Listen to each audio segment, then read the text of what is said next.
നമസ്കാരം, എല്ലാവർക്കും എൻ്റെ ചാനലിലേക്ക് സ്വാഗതം. പ്രിയമുള്ളവരെ, ഇന്ന് നമ്മുടെ കൊച്ചി കേരളത്തിൽ നടക്കുന്ന ഒരു ചെറിയ സംഭവം ഇത് വലിയ വിവാദമായി ആളിക്കത്തിക്കൊണ്ടിരിക്കുകയാണ്. പൊതുസമൂഹത്തിന് ഇതുമായി എന്തെങ്കിലും ബന്ധമുണ്ടോ എന്ന് ചോദിച്ചാൽ ബന്ധമില്ല എങ്കിൽ ബന്ധമുണ്ട്. കാരണം നമുക്ക് ഏറ്റവും ഇഷ്ടപ്പെട്ട താരങ്ങളുടെ ഇടയിൽ നടക്കുന്ന ഈ ഒരു ചെറിയ സംഭവ വികാസത്തെക്കുറിച്ചാണ് ഞാൻ എൻ്റെ പ്രേക്ഷകരോട് പറയാൻ പോകുന്നത്. എന്തെന്നാൽ ഇതിനോടകം എല്ലാവരും കാണുകയും കേൾക്കുകയും ഒക്കെ ചെയ്തു കഴിഞ്ഞു. ആയിരക്കണക്കിന് അഭിപ്രായങ്ങൾ പൊതുജനങ്ങൾ പറഞ്ഞിട്ടുണ്ടാവും. പക്ഷേ എനിക്കും എൻ്റെതായ അഭിപ്രായം, എൻ്റെ നിലപാട് പറയാതിരിക്കാൻ സാധിക്കുന്നില്ല. ഒരു പെൺകുട്ടി തൻ്റെ സർവ്വശക്തിയും ഉപയോഗിച്ച്, അതായത് താൻ കടന്നു വന്ന വഴികൾ ദുർഘടങ്ങൾ നിറഞ്ഞതായിരുന്നു, ഒരുപാട് കഷ്ടപ്പാടുകൾ നിറഞ്ഞതായിരുന്നു. ഒരു കുടുംബത്തെ സംരക്ഷിക്കാൻ വേണ്ടി തൻ്റെ പിതാവ് വിട്ടുപോയതെന്ന് പറഞ്ഞാൽ മരണപ്പെട്ടു പോയെന്നല്ല, വേർപിരിഞ്ഞ് അവർ സെപ്പറേറ്റായി ജീവിതം ആരംഭിച്ചതിന് ശേഷം ഒരു കുടുംബത്തിൻ്റെ സർവ ഭാരവും തോളിലേറ്റി തൻ്റെ കുടുംബത്തെ രക്ഷപ്പെടുത്തുന്നതിന് വേണ്ടി ഒരു സദസ്സിനോട് അഭിസംബോധന ചെയ്ത് ചില ചോദ്യങ്ങൾ ചോദിച്ചു. ആ ചോദ്യങ്ങൾ കൊള്ളേണ്ടവർക്ക് കൊള്ളേണ്ട സ്ഥലത്ത് നല്ല രീതിയിൽ കൊണ്ടപ്പോൾ അൻസിബ എന്ന് പറയുന്ന ഈ അഭിനേത്രിയെ എന്നേക്കുമായി ഒഴിവാക്കുന്നതിന് വേണ്ടി അവർ ഒരുപാട് പദ്ധതികൾ മെനഞ്ഞു.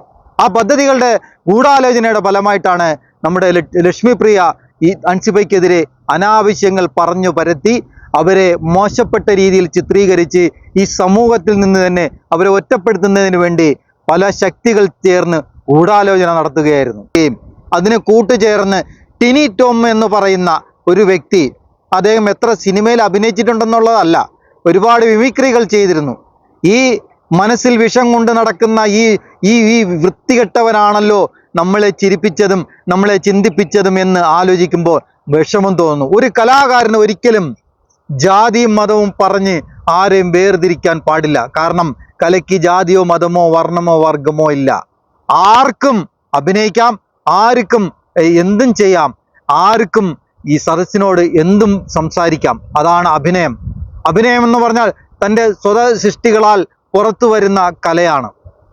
ഞാനിപ്പോൾ നിങ്ങളോട് സംസാരിക്കുന്നത് എൻ്റെ ഒരു രീതിയാണ്. വേണമെങ്കിൽ അതിനെ ഒരു കലയായി എടുക്കാം. പക്ഷേ അത് മറ്റുള്ളവർക്ക് ഇഷ്ടപ്പെടണം അല്ലെങ്കിൽ ഇഷ്ടപ്പെടേണ്ട, അല്ലെങ്കിൽ എൻ്റെ ജാതിയോ മതമോ ഇവിടെ വർണ്ണിക്കേണ്ട ആവശ്യമില്ല. ഉണ്ടോ? കാരണം ഇത് കേൾക്കുന്നത് എൻ്റെ ജാതിയിൽപ്പെട്ടവനായിരിക്കില്ല, എൻ്റെ മതത്തിൽപ്പെട്ടവരായിരിക്കില്ല. ലോകത്തുള്ള സർവ്വവിധമായ ആൾക്കാരും മലയാളം അക്ഷരം മനസ്സിലാകുന്നവർ ഇത് ഞാൻ പറയുന്നത് കേൾക്കുന്നു.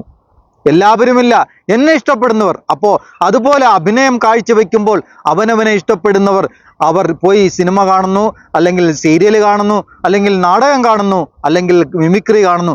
അങ്ങനെ ഇഷ്ടപ്പെട്ടു പോയ ഒരു വൃത്തികെട്ടവനാണ് ടിനി ടോം. എന്തിനു വേണ്ടിയിട്ടാണ് ആ പെൺകുട്ടിയെ ഒരു ജിഹാദി എന്ന പേര് വിളിച്ച് അധിക്ഷേപിക്കാൻ തുനിഞ്ഞിറങ്ങിയത്? അതുകൊണ്ട് താങ്കൾക്ക് എന്താണ് ഉപയോഗം? അതുപോലെ ലക്ഷ്മിപ്രിയ ഇന്ന് സോഷ്യൽ മീഡിയയിൽ അവരുടെ മുൻകാല കഥകൾ പറയുന്നത് കേട്ടാൽ സത്യം പറഞ്ഞാൽ ഒരു മനുഷ്യനും കേട്ടിരിക്കാൻ കഴിയില്ല. ഈ അൻസിബയ്ക്ക് മദ്യം വാങ്ങിക്കൊടുത്തു അത്രേ. മദ്യം വാങ്ങിക്കൊടുക്കാൻ ഇവരാര് ബാറിലെ സപ്ലയറോ? മദ്യം ഒഴിച്ചു കൊടുക്കാൻ ഇവർ ബാറിലെ സപ്ലയറോ? അതിൻ്റെ ബില്ല് ഉൾപ്പെടെ രേഖകൾ കയ്യിൽ വെച്ചിരിക്കുന്നത്. ഏതോ ഒരു സിനിമയിൽ ശങ്കരാടി പറയുന്നത് പോലെ അതാണ് എനിക്ക് ഓർമ്മ. എൻ്റെ കയ്യിൽ രേഖയുണ്ടെന്ന്. ഇതാണ്, കൈ കാണിച്ചു കൊടുക്കുന്നു, അതാണ് രേഖ എന്ന് പറയുന്നത് പോലെയാണ് അൻസിബയ്ക്ക് മദ്യം വാങ്ങിക്കൊടുക്കുകയും അതിൻ്റെ ബില്ല് സൂക്ഷിച്ചു വയ്ക്കുകയും ഈ വിഷം മനസ്സിൽ സൂക്ഷിച്ചത് കൊണ്ടാണല്ലോ അൻസിബയ്ക്കാണ് വാങ്ങിക്കൊടുത്തതെന്ന് ആ വാങ്ങിയ ബില്ലിൽ എവിടെയെങ്കിലും രേഖപ്പെടുത്തിയിട്ടുണ്ടോ? ഇനി നിങ്ങൾക്ക് ഈ ലക്ഷ്മിപ്രിയ കുടിക്കാൻ വേണ്ടിയാണ് വാങ്ങിയതെങ്കിലോ അതിൽ നിന്നും കുറച്ച് ഇവർക്കാണ് ഒഴിച്ചു. ഇന്നിപ്പോൾ നമ്മുടെ രാജ്യത്ത് അല്ലെങ്കിൽ ലോകത്ത് സ്ത്രീകൾ മദ്യപിക്കുന്നെന്ന് പറയുന്നത് ഒരു അത്ഭുതകരമായ കാര്യമൊന്നുമല്ല. ബാംഗ്ലൂരോ ബോംബെയിലോ അങ്ങനെയുള്ള ഒരുപാട് സ്ഥലങ്ങളിലൊന്ന് ചെല്ലു നോക്കൂ. ഈ ലക്ഷ്മിപ്രിയൊക്കെ ഒരുപാട് മറ്റു രാജ്യങ്ങൾ, യൂറോപ്പ് രാജ്യങ്ങളിലൊക്കെ ഒരുപാട് യാത്ര ചെയ്തിട്ടുള്ളതല്ലേ. എന്തേന് നമ്മുടെ സ്വന്തം നാട്ടിൽ മയക്കുമരുന്നും മദ്യവും കഴിക്കുന്ന എത്രയോ പാവപ്പെട്ടവരുണ്ട്. ഇതൊന്നും ആദ്യത്തെ സംഭവങ്ങളല്ല. വർഷങ്ങൾക്ക് മുമ്പേ ഒരുപാട് സ്ത്രീകൾ മദ്യപിക്കുകയും സിഗരറ്റ് വലിക്കുകയും അങ്ങനെ പലതും ചെയ്യുമായിരുന്നു. അതൊരു അത്ഭുതകരമായ സംഭവമൊന്നുമല്ല. ലോകത്തെല്ലായിടത്തും ഇതുണ്ട്. പിന്നെ ലക്ഷ്മിപ്രിയയ്ക്ക് അൻസിബയ്ക്കെതിരെ ഉന്നയിക്കുന്ന ആരോപണങ്ങൾ, ലക്ഷ്മിപ്രിയയോടും ആ സദസ്സിനോടും ഇതിലൊക്കെക്കാൾ ഉപരി ഇവിടെ രസകരമായ ഒരു കാര്യം, ഈ നമ്മുടെ അമ്മ എന്ന് പറഞ്ഞ സംഘടന 32 വർഷം പിന്നിട്ടിരിക്കുന്നു. ഈ 31 വർഷവും അതിനെ നയിച്ചു കൊണ്ട് പൊയ്ക്കൊണ്ടിരുന്നത് പുരുഷന്മാരായിരുന്നു. ഈ 32 വർഷക്കാലവും എല്ലാവരെയും ഒരു കുടക്കീഴിൽ ഒന്നിച്ചു ചേർത്ത് പല കുതന്ത്ര ബുദ്ധികൾ ഉപയോഗിച്ച് കൊണ്ടുപോയിക്കൊണ്ടിരുന്ന ഒരു നല്ല മനുഷ്യനുണ്ടായിരുന്നു. അദ്ദേഹത്തിനോട് ചേർന്ന് പ്രവർത്തിച്ച മറ്റു പലരും, മമ്മൂക്കായും ലാലേട്ടനും ഒക്കെ വന്നുപോയി. പക്ഷേ അവർ എന്തുകൊണ്ടാണ് ഇതിൽ നിന്നും തന്ത്രപൂർവം അവർ ഒഴിഞ്ഞത്? അവർക്ക് പൊതുസമൂഹത്തിൽ ഉണ്ടാക്കി വച്ചിരിക്കുന്ന ഒരു വലിയ വിലയുണ്ട്, നല്ലൊരു സൽപ്പേരുണ്ട്. ആ സൽപ്പേരിനെ കളഞ്ഞു കുളിക്കാൻ അവർക്ക് താല്പര്യമില്ല. മാത്രവുമല്ല, ഇതിൽ നിന്ന് കിട്ടുന്ന ചെറിയ വരുമാനം കൊണ്ട് അവർക്ക് ഒരു ചായയോ ബീഡിയോ കഞ്ഞിയോ കുടിക്കേണ്ട ആവശ്യമില്ല.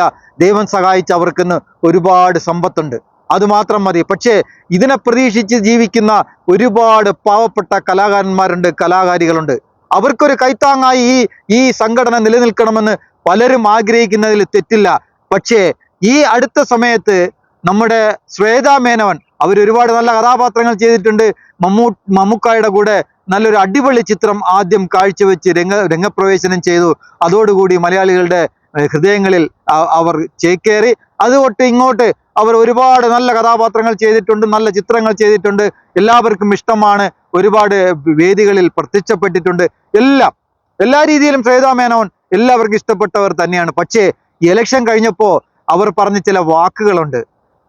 അമ്മയുടെ സ്ഥാനത്ത് ഒരു സ്ത്രീ തന്നെ വരണം, എങ്കിൽ മാത്രമേ അമ്മയ്ക്ക് പ്രാധാന്യമുള്ളൂ. ആ അമ്മ ഇന്ന് അതിനെ മുടിച്ച് കുട്ടിച്ചോറാക്കി 15 കോടി രൂപ അദാനിയിൽ നിന്നോ അംബാനിയിൽ നിന്നോ വാങ്ങിയിരിക്കുന്നു. എന്തിന്? അതിനുശേഷം മറ്റേതോ ക്ഷേത്ര കമ്മിറ്റിയിൽ നിന്നും പല ലക്ഷങ്ങൾ വാങ്ങി ഇതിലേക്ക് ആഡ് ചെയ്തിരിക്കുന്നു. പ്രോഗ്രാം അവതരിപ്പിക്കുന്നതിന് 15 കോടി വാങ്ങി. അതുവഴി മറ്റ് ചില അജണ്ടകൾ, അതായത് ഒരു കലാകാരന്, ഇപ്പൊ മമ്മൂട്ടിക്കും മോഹൻലാലിനും അവർക്ക് പാർട്ടിയുണ്ട്, പക്ഷെ അവരൊരിക്കലും ഈ കലയുമായി അല്ലെങ്കിൽ സംഘടനയുമായി കൂട്ടിച്ചേർക്കാൻ അവർ ഒരിക്കലും അതിനെ ശ്രമിച്ചിട്ടില്ല, ഇനി ശ്രമിക്കുകയുമില്ല.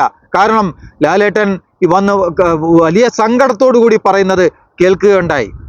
ഈ സംഘടന എന്നും നിലനിൽക്കണമെന്ന് ആഗ്രഹമുള്ളത് കൊണ്ട് പറയുകയാണ്, നിങ്ങൾ സമാധാനപരമായി എല്ലാം മുന്നോട്ട് കൊണ്ടുപോകുക. അപ്പോൾ ഇവിടെ പാർട്ടിയെ കുത്തിത്തിരികി, ജാതിയും മതവും കുത്തിത്തിരികി ഇതിനെ നശിപ്പിക്കുന്നതിന് വേണ്ടിയിട്ടാണ് ചില വ്യക്തികൾ ഈ സംഘടനയുടെ മുൻഗണനയിൽ വന്നു ചേർന്നത്. എല്ലാവരും സന്തോഷിച്ചു, ഒരു പെണ്ണൊരുത്തി വന്നല്ലോ, അപ്പോൾ ഇത് നല്ല രീതിയിൽ കൊണ്ടുപോകും. പ്രസിഡന്റായി ഇരിക്കാൻ എന്തുകൊണ്ടും യോഗ്യതയായ ഒരു സ്ത്രീ വന്നല്ലോ, അപ്പോൾ അമ്മ എന്ന് പറയുന്നതിന് അവർ പറഞ്ഞതുപോലെ ഒരു അർത്ഥമുണ്ടാകും, ഒരു അർത്ഥതലങ്ങളുണ്ടാകും, നല്ല പരിഗണന ഉണ്ടാകും. എല്ലാവരും ചേർത്ത് പിടിക്കാൻ അമ്മയ്ക്ക് മാത്രമേ കഴിയൂ, മക്കളെ ചേർത്ത് പിടിക്കാൻ അമ്മയ്ക്ക് മാത്രമേ കഴിയൂ. പക്ഷേ കുഴിത്തുരുമ്പ് പിടിച്ച അമ്മയാണ് ആ സീറ്റിൽ വന്ന് കയറുന്നതെന്ന് ആൾക്കാർക്ക് പിന്നെയാണ് മനസ്സിലായത്. ഇവിടെ പല കോടികളുടെ വെട്ടിപ്പ്, തട്ടിപ്പ്, പലരുടെയും കാശ് വാങ്ങുന്നു, പല സമുദായ സംഘടനകളെ ഇതിനകത്ത് കുത്തിത്തിരികുന്നു, പല സംഘടനകളെയും കുത്തിത്തിരികുന്നു, രാഷ്ട്രീയ പാർട്ടിക്കാർ ഇതിനകത്ത് കുത്തിത്തിരുകാൻ ശ്രമിക്കുന്നു. ഇതൊന്നും ഈ സംഘടനയ്ക്ക് നിലനിന്നു പോകുന്ന വിഷയമേ അല്ല, ഇത് തകർന്ന് തരിപ്പണമാകും. അപ്പോ ഈ ലക്ഷ്മിപ്രിയയെ കുറിച്ച് 2 വാക്കുകൂടി പറയട്ടെ. ഒരുപാട് ചാനലുകളിൽ ഒരുപാട് ആൾക്കാർ ലക്ഷ്മിപ്രിയയുടെ പഴയകാല ചരിത്രങ്ങൾ പറയുന്നു. അറിയാലോ, വളരെ മോശപ്പെട്ട നമ്മുടെ ഭാഗ്യലക്ഷ്മി എന്തൊക്കെയോ പറഞ്ഞു. ഇതൊക്കെ കേട്ടിട്ടും കേട്ടു നിൽക്കാനുള്ള തൊലിക്കെട്ടി ലക്ഷ്മിപ്രിയയ്ക്ക് ഉണ്ടല്ലോ. അപ്പോഴാണ് അൻസിബയെ കുറിച്ച് ഈ പറയുന്ന വ്യക്തികൾ ജിഗാരി എന്ന് വിളിച്ച് ആക്ഷേപിക്കുകയും അൻസിബയ്ക്ക് സപ്പോർട്ട് ചെയ്യാൻ ഇന്ന് പൊതുസമൂഹത്തിന്റെ 90% ആൾക്കാരും ഇന്ന് അൻസിബയുടെ കൂടെയാണ്. കാരണം അൻസിബ ചോദിക്കുന്നത് ന്യായമായ കാര്യങ്ങളാണ്. അപ്പോൾ ചോദിക്കാം, പൊതുസമൂഹത്തിന് ഇതിന് എന്താണ് കാരണമെന്ന്, എന്താണ് കാര്യമെന്ന്. പൊതുസമൂഹത്തിന് ഇതിൽ ഒരു കാര്യവുമില്ല. കാരണം അവർക്ക് ഈ സംഘടന കൊണ്ട് പൊതുസമൂഹത്തിന് ഒരു ഉപയോഗവുമില്ല. പക്ഷേ ഈ മലയാള സിനിമ എന്നും നിലനിൽക്കണമെന്ന് മലയാളികൾ ആഗ്രഹിക്കുന്നതിൽ തെറ്റില്ല. ഇന്ത്യൻ സിനിമ ഉൾപ്പെടെ ലോക സിനിമ ഉറ്റുനോക്കുന്ന ഒരു ഇൻഡസ്ട്രിയാണ് മലയാള സിനിമ ഇൻഡസ്ട്രി. ഇതിനെ തകർക്കാൻ ചില ഈ ശുദ്ധശക്തികൾ ഇവരെ തുടച്ചു നീക്കണം.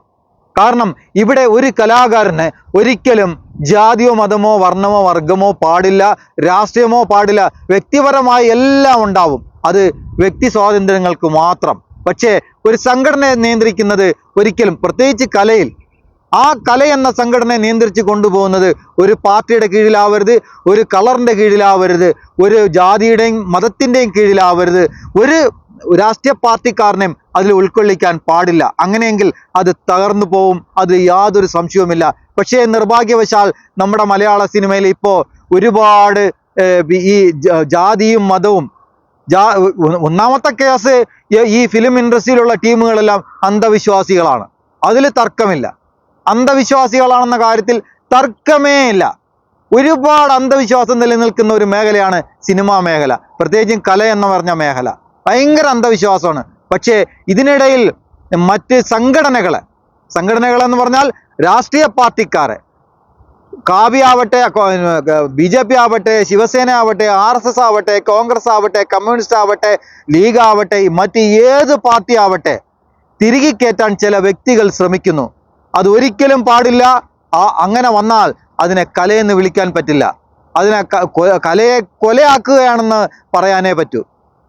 ഇവിടെ ഈ അമ്മ എന്ന സംഘടനയെ നേരത്തെ പറഞ്ഞതുപോലെ ഈ അമ്മ എന്ന സംഘടനയിൽ ഇപ്പോൾ കയറിയിരിക്കുന്ന വ്യക്തികൾ നടത്തിയിരിക്കുന്ന അഴിമതികൾ ഒന്നൊന്നായി പുറത്തു കൊണ്ടുവരേണ്ട ആവശ്യകതയുണ്ട്. കാരണം ഇത് പാവങ്ങൾ നൽകുന്ന കാശുകളാണ്. നിങ്ങൾ പൈസ ചിലവാക്കി സിനിമ തിയേറ്ററിൽ എത്തിക്കുമ്പോൾ പാവപ്പെട്ടവൻ അധ്വാനിക്കുന്ന പണം കൊണ്ട് ടിക്കറ്റ് എടുത്ത് സിനിമ കാണുന്ന അതിലൊരു വിഹിതം നിങ്ങൾക്ക് കിട്ടുകയും അതിൽ സംഘടന അവരധ്വാനിക്കുന്നതിൻ്റെ കൂലിയിൽ നിന്നും ഒരു വിഹിതം സംഘടനയിലേക്ക് സംഭാവന ചെയ്യുകയും അത് എടുത്ത് ലാവിഷായിട്ട് തന്നിഷ്ടപ്രകാരം തനിക്കിഷ്ടമുള്ളവരെ കയറ്റി തനിക്കിഷ്ടപ്രകാരം എല്ലാം ചെയ്തെടുക്കാമെന്ന് വിചാരിക്കുന്നത് മഹാതെറ്റ്. എങ്കിൽ ഈ കല നിലനിൽക്കില്ല, ഈ സംഘടന നിലനിൽക്കില്ല. അടുത്തൊരു വിഷയവുമായി വരാമെന്ന് പ്രതീക്ഷ കൊണ്ട് തൽക്കാലം നിർത്തുന്നു. എല്ലാവർക്കും നന്ദി, നമസ്കാരം.